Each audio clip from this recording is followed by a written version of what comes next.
Thank you very much. Thank you.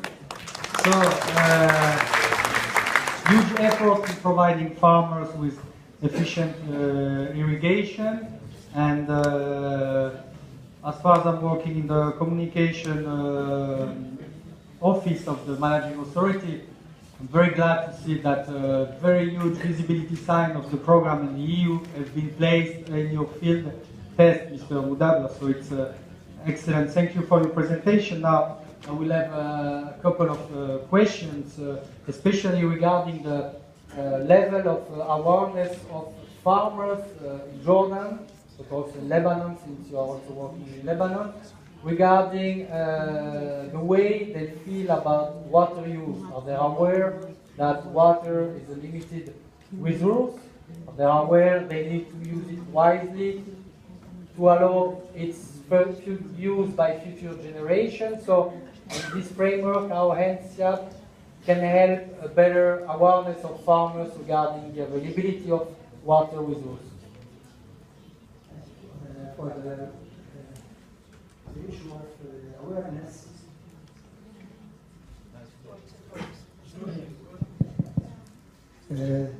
most of the farmers are aware that of the problem of water availability and scarcity, but they don't realize that the way they are practicing agriculture, irrigated agriculture, they are not very efficient in the use of irrigation water, and there are losses that can be avoided, and there are big room for improvement in the irrigation systems to improve the efficiency of the irrigation system. And in particular, there was a big concern about the fertilization method. In the irrigation part, the farmers who followed the best practices in irrigation, they achieved water saving of up to between 10 to 15% in the amount of water used by the farmers for vegetables mainly. We did pilot areas for fruit trees or palm trees and citrus, and the results are different than in the case of vegetables. Water saving for citrus, it's not that much. With the improved systems, we did not achieve more than maybe 5 to 7% cut in the water consumption, but the rest was in the case of vegetables. In the use of fertilizer, we reduced the amount of fertilizer applied by the farmers by about 50%, which is a huge number. And it was simply because the farmers were adding most of the fertilizer, or most of the farm practices were adding the irrigation, the fertilizer is sucked by the pump and goes together with the irrigation water, and they finish all the fertilizer tank in the first 4 or 5 minutes in the irrigation cycle. So they are losing much of their fertilizer that they apply into deep leaching and the soil before the plant can benefit from it. That's why we achieved 50% cut. Okay, that's an impressive result.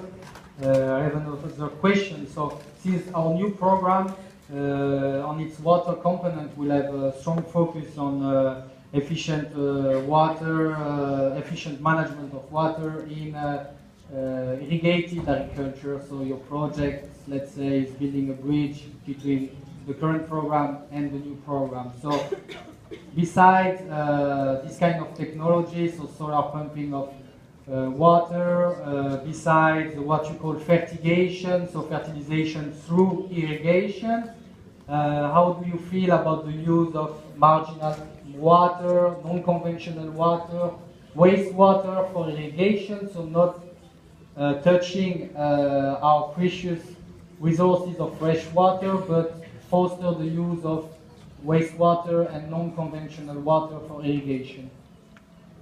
To answer this, I will specifically speak about the case of Jordan.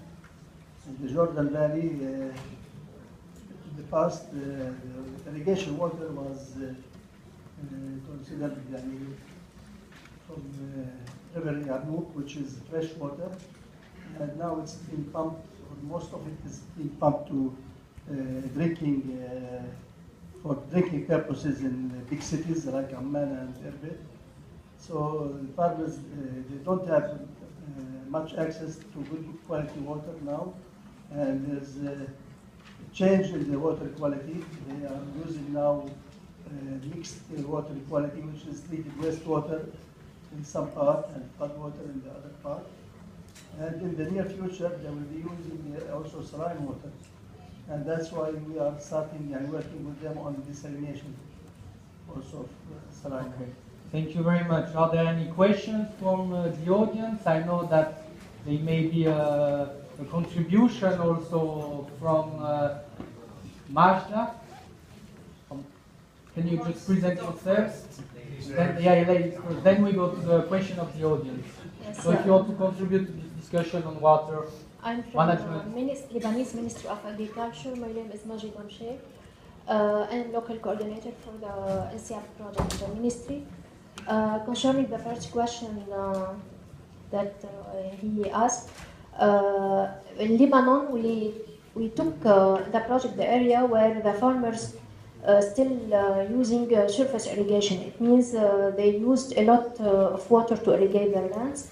So in NCIP project, we were working to change this mentality and to change from surface irrigation to have drip irrigation in their lands. Even for fertilizer, when they use surface irrigation, the farmers usually put in their lands a lot quantity of fertilizers, which is randomly. Even it is not only lot; it is they put randomly. So for this project, we were working to have fertigation tank to have a limited quantity of fertilizer plus the quantity that needed for specific for the crops, and to avoid this kind of problem, because you know we will have residue from fertilizer with our crops. So these 2 points that the project work with NCAP, and even we have solar panel. We have 2 plots for solar pumping, and this is new in Lebanon. We are trying now to have more, because we need it in Lebanon first, because sometimes we don't have electricity. Not only we needed to have because we need to have low cost. Even we don't have electricity in some times, and you know our farmers rely on fuel to pumping. So we need to go to conserve our environment in Lebanon. So we are trying now in the ministry to work on to have solar pumping more plots, to let the farmers do the same plots that we are doing with NCR.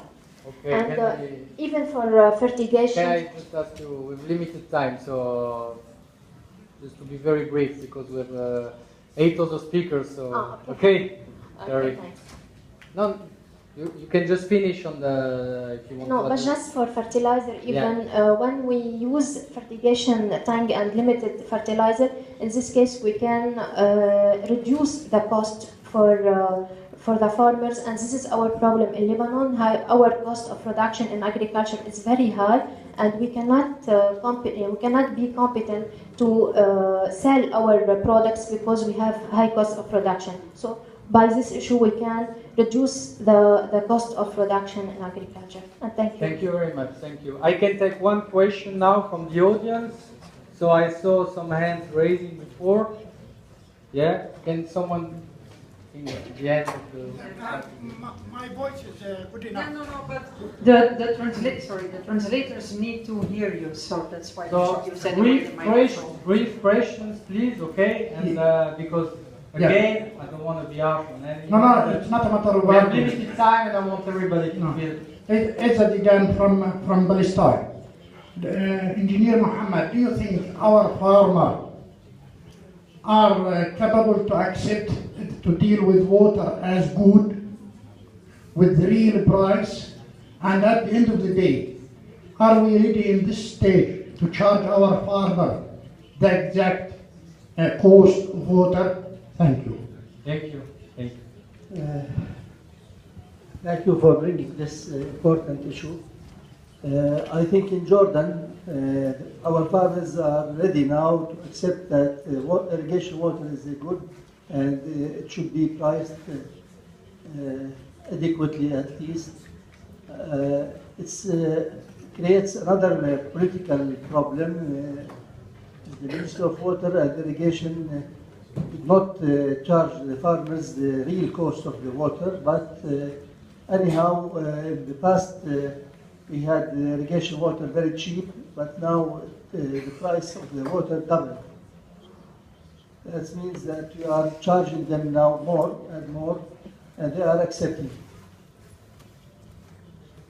Okay.